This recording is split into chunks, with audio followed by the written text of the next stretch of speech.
This car with the city of Newberg again.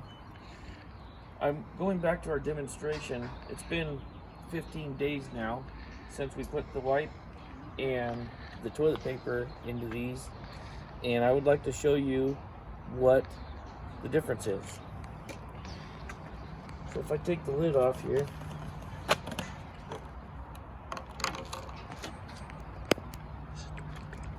this one's toilet paper. I'm just gonna dump it out on the table here, real slow like.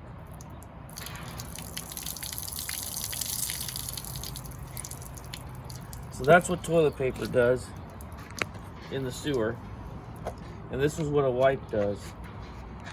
And if you remember, I showed you the dimension of the wipe in the first video.